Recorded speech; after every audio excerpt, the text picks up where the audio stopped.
जी, तो some good examples of literary plots are held within the works of Shakespeare. Most Shakespeare plays follow the traditional plot structure, where Act 1 serves as the exposition, Act 3 the climax and Act 5 the denouncement. वो आप देख लेंगे किस तरह से जो भी उन्होंने सेटिंग दी हुई है, एलिमेंट्स दिए हुए प्लॉट के, वो उसी के अकॉर्डिंगली शेक्सपियरियन जो है ज़्यादातर ड्रामास थे। तो वो जो है ट्रेडिशनल प्लॉट स्ट्रक्चर को ही फॉलो करे। तो जैसे मैं पहले बता चुकी हूँ, कॉन्टेम्प्रेरी में अब ज़रूरी नहीं है, राइटर के अपने ऊपर डिपेंड करता है कि वो किस तरह से चलाता है। Now what is the function of plot? A story does not exist without a plot. A plot includes every event that occurs throughout a text. हमें ये पता चल गया है कि स्टोरी जो है, स्टोरी तो हो सकती है, प्लॉट के बगैर स्टोरी नहीं है, वो एक सिंपल आप बात कर रहे हो। इसी तरह से जो है जितने भी इवेंट्स हो रहे हैं इस टेक्स्ट के अंदर, जो बातें हो रही हैं वो आपकी प्लॉट में शामिल होती हैं। The plot should be developed in such a way to interest the readers and to keep them guessing at the next points. जो मेन बात वो यही है कि आपका जो है रीडर का इंटरेस्ट डेवलप करना है, और उसके लिए आपको जो तरीका अच्छा लगता है उसी तरह से लेकर के चलना है प्लॉट को। A good plot is one that has well developed characters who are engaging in several conflicts. इसमें यही बात है कि वेल डेवलप कैरेक्टर्स हूँ, आप लोग पढ़ चुके हैं क्या है कि स्टैटिक और जो है फ्लैट कैरेक्टर्स के बारे में। अगर वो वैसे ही रहेंगे तो आपका प्लॉट अच्छा नहीं होगा। तो ये सारी चीज़ें आपकी जो है क्यों प्लॉट इंपॉर्टेंट होता है और उसके बगैर स्टोरी नहीं चल सकती। अब जब मैं आप लोगों को स्टोरी लिखने के लिए दूंगी, समझने के लिए दूंगी, जो आपको प्रैक्टिस के लिए, तो आप लोगों ने ख़ास फोकस करके पॉइंट आउट करना और उसको लिख के बताना कि क्या चीज़ें प्लॉट में हैं और क्यों हैं। अब next is literary devices. Plot में ये सारी चीज़ें जो होती हैं उसी से आपको प्लॉट का आइडिया होता है, वो ये सारी लिटरेरी डिवाइसेस हैं आपकी। Let's start with oxymoron. Oxymoron is a figure of speech. Oxymoron is a figure of speech containing words that seem to contradict each other. Sometimes they are used to create a little bit of drama for the reader. Sometimes they are used to make a person stop and think, whether that is to laugh or to wonder. अब यहाँ पे क्या है, oxymoron का होता है कि जो है एक ही साथ लिखे हुए लेकिन टोटली ऑपोजिट मीनिंग्स हो। सिनोनिम और एंटोनिम का पता है ना, तो मतलब वो उसी किस्म का है कि जो है साथ ही दोनों ऑपोजिट वर्ड्स लिखे हो जो कि एक दूसरे को कॉन्ट्रडिक्ट कर रहे हो। ये किस लिए यूज़ होता है? ये इसलिए होता है कि ड्रामा जो है क्रिएट कर सकें और इस तरह से लोगों को सोचने पे भी मजबूर करें कि क्या क्या इसमें क्या मतलब किस किस्म का इमोशन जो है आपका होना चाहिए, हंसना है या सोचना है कि ये क्यों है, किस तरह से। तो डिफरेंट पर्पसेस होते हैं इस लिटरेरी डिवाइस के। There are some examples. I am a deeply superficial person. I like humanity but I loathe persons. Only choice. अब खाली ओनली चॉइस का मतलब ये कि आपके पास डिफरेंट ऑप्शंस हो। ओनली लगा के वो आपका जो है कॉन्ट्रडिक्ट कर रहे हैं अब ये दोनों बात। Deafening silence. डेफनिंग साइलेंस क्या है? साइलेंस खामोशी है आपके, डेफनिंग शोर मचाने वाली, तो ये दोनों आपकी कॉन्ट्रडिक्ट कर रहे हैं। Clearly confuse. कंफ्यूज तो मतलब यही होता है ना, आपको कुछ क्लियर ना हो, तो ये आपकी सारी चीज़ें क्या हो गई, कॉन्ट्रडिक्ट कर रही हैं, तो ये आपके ऑक्सीमोरॉन हो गए। What is personification? Personification is a figure of speech in which something non-human is given human qualities. कोई भी चीज़, कोई भी नॉन ह्यूमन, टेबल है, चेयर है, कंप्यूटर है, वॉल क्लॉक है, कुछ भी है, अगर उसको आप जो है इंसानों की खूबियाँ दे देंगे तो वो आपका पर्सोनिफिकेशन में आ जाएगा। This city never स्लीप्स। सिटी शहर है ना, इंसान तो नहीं है, लेकिन नेवर स्लीप्स कभी सोता नहीं है। इसको हमने इंसानों वाली ही खूबी दे दी, तो ये पर्सोनिफिकेशन में आ जाएगा। She did not realise that opportunity was knocking at the door. Opportunity आपका ह्यूमन नहीं है, लेकिन was knocking at the door, खटखटा रही थी, क्योंकि जो है ये आपको ह्यूमन क्वालिटी दे दी इसमें। The river swallowed the earth as the water continue to rise higher and higher. swallowed मतलब निगलना, ये भी एक इंसानी खूबी है, वो दरिया को दी हुई है। इसी तरह the sun glare down at me from the sky. मुझे नीचे देखा उसको सन ने, तो इसको सन को भी जो वो ह्यूमन क्वालिटी दे दी। इसी तरह से money is the only friend that I can count on. पैसे को ह्यूमन क्वालिटी दे दी, उसको दोस्त बना लिया, तो ये आपका जो है पर्सोनिफिकेशन में आ जाएगा। Next is rhetorical questions. Rhetorical questions are questions which are asked but seem to require no answer. They are simple. They are simply language tools to convey an idea, but not actual questions which require an answer.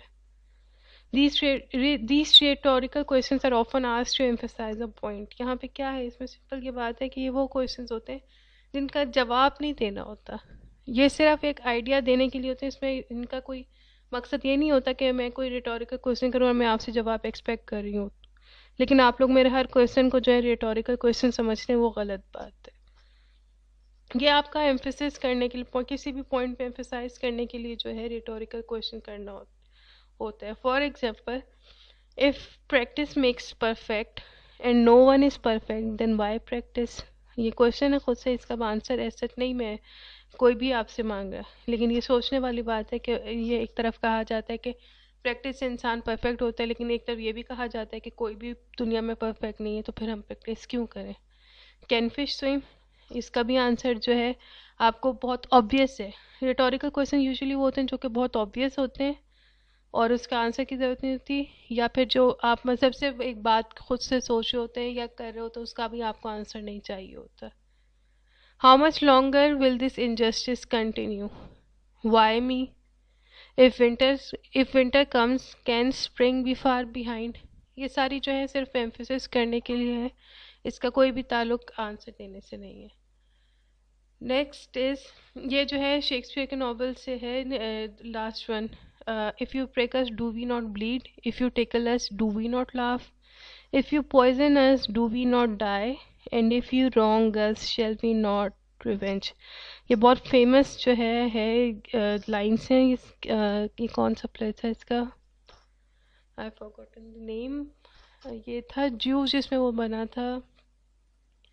चलिए आप लोग search कर लीजिएगा, ये लेकिन interesting play था, ये आप लोग पढ़ भी लें तो अच्छा है। Now flashback. Flashback is a scene in a short story, a novel, a narrative poem, or a play that interrupts the action to show an event that happened earlier. Flashback can occur as a sudden thought sequence, a hazy dream, or a vivid memory. It can be announced or unannounced in the line of narrative.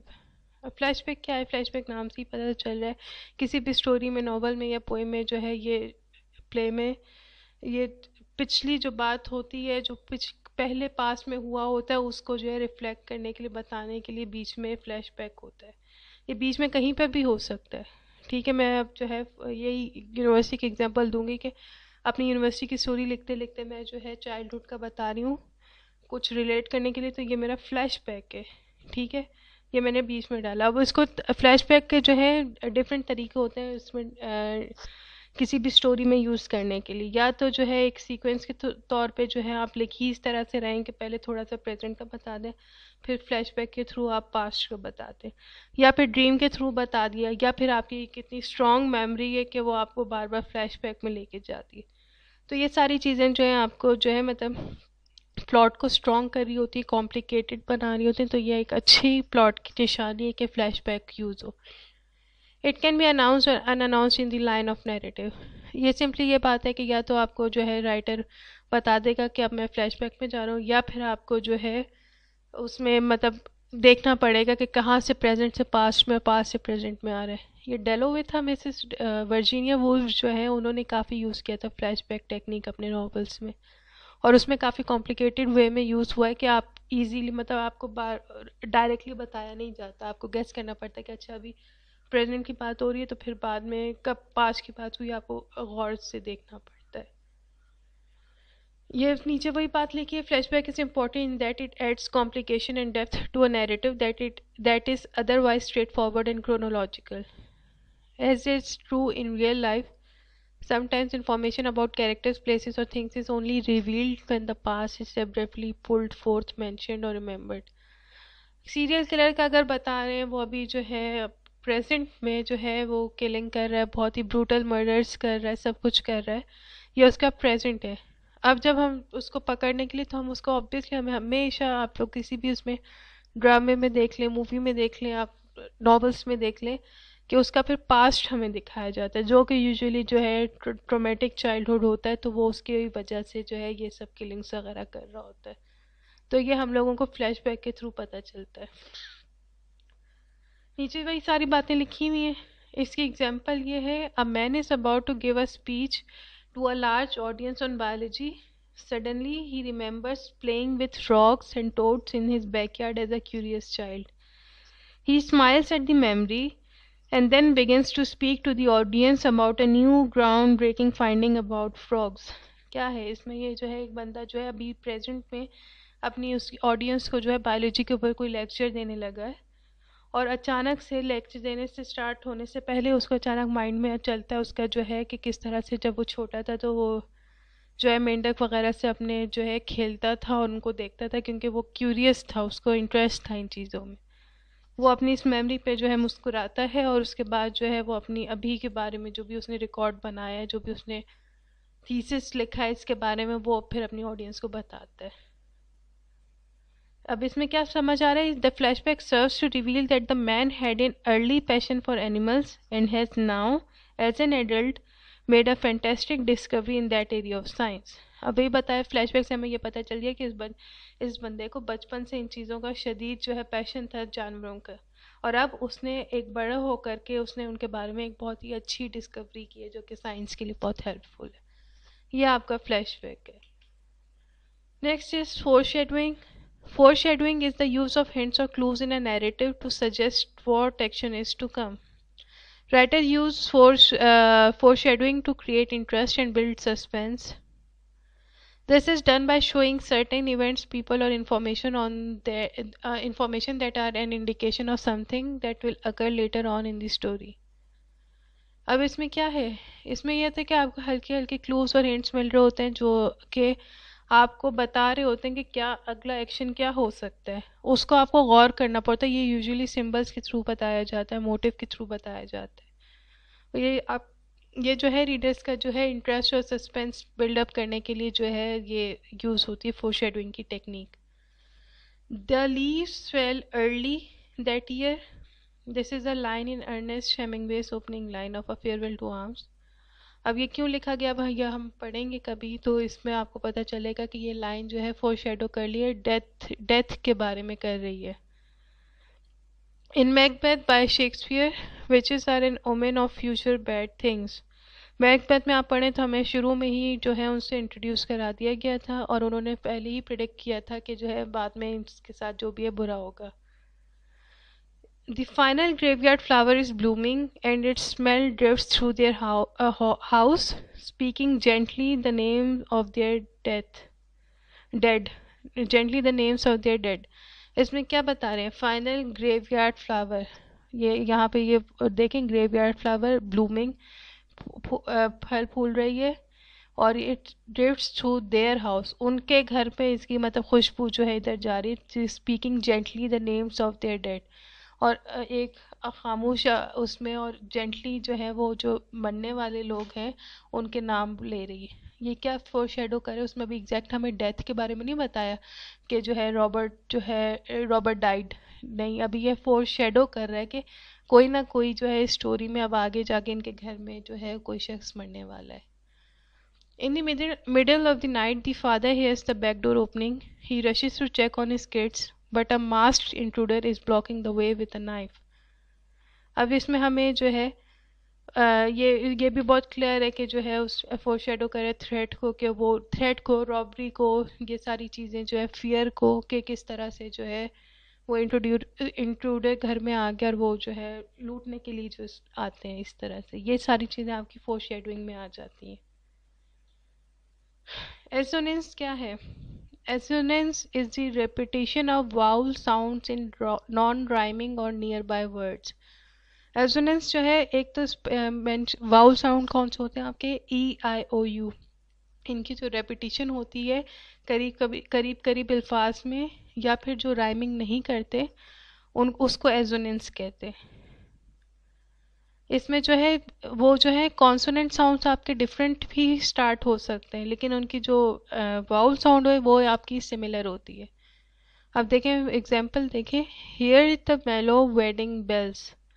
अब देखिए मेलो wedding, M और W जो है consonant sounds हैं और ये different है, लेकिन ए साउंड जो है मेलो वेडिंग, ए साउंड जो है वो आपकी वाउल साउंड है और वो आपकी सिमिलर है।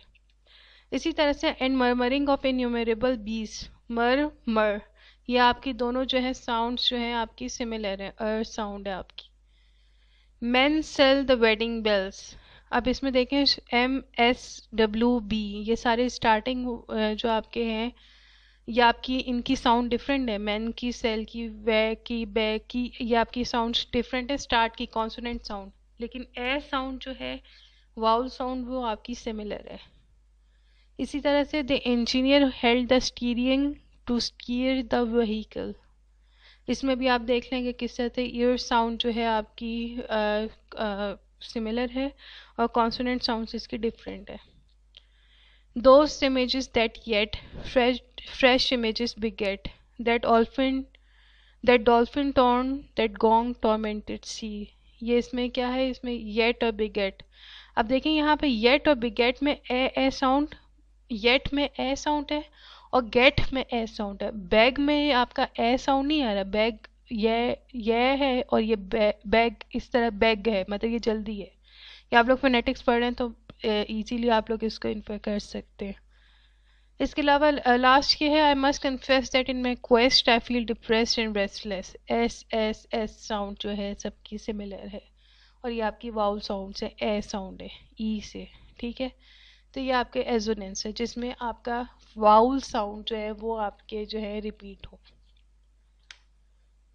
लिटरेरी डिवाइसेस में ये राइम क्या, rhyme is a repetition of similar sounding words occurring at the end of lines in poems or songs, ये जो है सिमिलर एक जैसे अल्फाज मिलते जुलते जो होते हैं ना, राइमिंग स्कीम आपको होता है, जो वर्ड्स एक जैसे होते हैं वो आपका जो है राइम कहलाती है और ये ज़्यादातर जो है लाइन के एंड पे, पोएम के या सॉन्ग के एंड पे ये यूज़ होते हैं।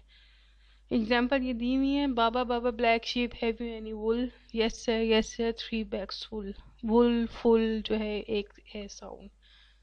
इसी तरह से जो है आपके मतलब ये जो है राइम कर रहे हैं, wool full, one for the master, one for the dame and one for the little boy who lives down the lane. Dame lane जो है ये भी आपका जो है एक इनकी जो है सिमिलर साउंडिंग वर्ड्स है। Next example is हमटी Dumpty set on a wall, हमटी Dumpty had a great fall, all the Kings horses and all the Kings man couldn't put हमटी together again. Wall fall जो है आपका जो है ये आपके repetition हो रही है सिमिलरली साउंडिंग वर्ड्स की। एलिट्रेशन क्या है? Alliteration is a term to describe a literary device in which a series of words begin with the same consonant sound। इसमें जो है आपका जो है वर्ड जो शुरू होते हैं ना, अल्फाज जो पहला वर्ड होता है वो आपका जो है सिमिलर होता है और वो कॉन्सोनेंट होता है। अब ए ई आई ओ यू नहीं होगा, वाउल साउंड की बात नहीं हो रही, कॉन्सोनेंट साउंड की बात हो रही, वो आपका जो है एक जैसा होगा। अब यहाँ पे जो है ये आपको बात माइंड में रखनी है कि एलिट्रेशन का मतलब जो है साउंड की जो है सिमिलैरिटी है, कि वो जो है उनकी साउंड सेम होगी, लेटर्स की नहीं है। लेटर कुछ भी हो सकते हैं, अगर साउंड सेम है तो मैटर नहीं करता। अब ये जो एग्जांपल्स नीचे दी हुई है वो यही है, कोका कोला क साउंड है, fin for fail for feeb. अब यहाँ पे देखें fin f f f 3 f है आपके पास, फ साउंड है। फीब में आप देख लें लेटर जो है वो सेम नहीं है लेकिन उसकी साउंड क्या है, फ साउंड ही है, तो ये आपका एलिट्रेशन में आएगा। इसी तरह से डंकिन डोनट्स सुना होगा नाम आप लोगों ने, ये भी, और ये किस लिए यूज़ हो रहे हैं, coco cola Dunkin Donuts sound similar करते हैं तो आप लोग जो है ज़्यादा अट्रैक्ट होते हैं और आपको नाम मेमोरी में आपके रह जाता है, आपको याद रह जाता है। तो ये जो है एड्स वगैरह यूजुअली इस तरह से एलिट्रेशन यूज़ करते हैं ताकि लोगों के माइंड में बैठ जाए और वो उस चीज़ को ले। Seven sisters slapped soundly on the sand, स साउंड है। Larry's lizard likes lounging in the sun, Larry के लिजर्ड को सन में जो है लाउंज करने का, बैठने का बहुत शौक है, तो ल ल ल ल ये आपकी साउंड हो गई यहाँ पे। Can you keep the cat from clawing the couch, it's creating chaos, क देख लें कितना ज़्यादा आ रहा है। अब ये आप लोगों ने ये सारी चीज़ें सर्च करनी, जब मैं आप लोगों को स्टोरी दूंगी ये सारी चीज़ें आप लोगों ने देखनी है, ढूंढनी और बतानी है। A big bully beats a baby boy, b b b ब साउंड है इसमें। नॉट नॉटी, अब ये देख लें नौ नौ साउंड है इसमें, न साउंड है, ठीक है। अब के एन आपका वो डिफरेंट है, लेटर्स डिफरेंट है लेकिन साउंड सेम है, तो ये आपका एलिट्रेशन में आएगा। अब सिगरेट चेज, अब ये क्यों डिफरेंट है, ये आपका नहीं होगा एलिट्रेशन में, क्यों नहीं होगा, क्योंकि उसमें सर्च की साउंड है सिगरेट में, स सिगरेट, चेज च की इसमें है, तो स और च में डिफरेंस आ गया, तो ये आपका एलिट्रेशन नहीं होगा। Consonance. Consonance is a literary device that applies the repetition of similar or identical consonants at the end of a couple or more words in a sentence. अब इसमें जो है वाउल डिफरेंट होते हैं वर्ड्स, लेकिन जो है इसमें कॉन्सोनेंट्स जो है यूजुअली एक जैसे होते हैं, सिमिलर होते हैं, क्या आइडेंटिकल होते हैं, मिलते जुलते होते हैं, और वो लाइन के आखिर में आते हैं। He said he would come home hot and on foot. कम ये देख लें आप लोग जो है ओ एम ई टी और फुट, ये सारे आपके एंड पर आ रहे हैं, ठीक है, वर्ड के एंड पे आ रहे हैं, और ये आपकी कॉन्सोनेंट साउंड है, मतलब तो ये आपका फिर कॉन्सोनेंट्स हो जाएगा। यहाँ पे रेपिटिशन जो हो रही है आपकी वो एंड पे हो रही है, तो ये आपका कॉन्सोनेंट्स होगा।